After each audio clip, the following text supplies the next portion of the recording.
Hi guys, welcome here again. So in this video we are going to make this Navbar responsive. And I got this website. It has not a modern look and not responsive. So I got the task to design it completely. So today I'm gonna make it Navbar. So let's get started and stay tuned.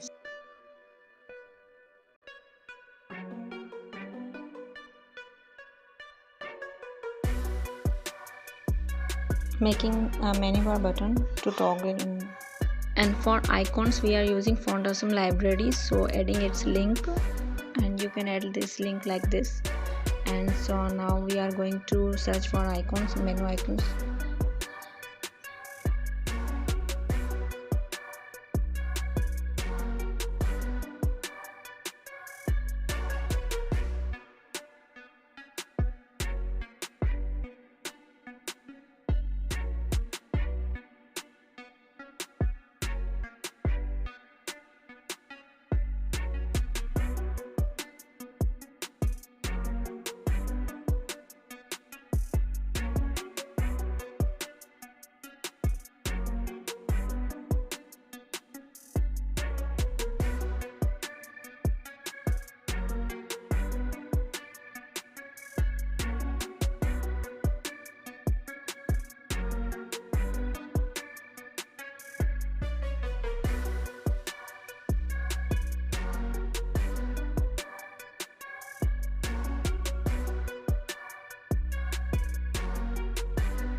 So guys, it is done. So subscribe my channel for more videos, and as I said, I'm gonna change this website and redesign it, so stay tuned.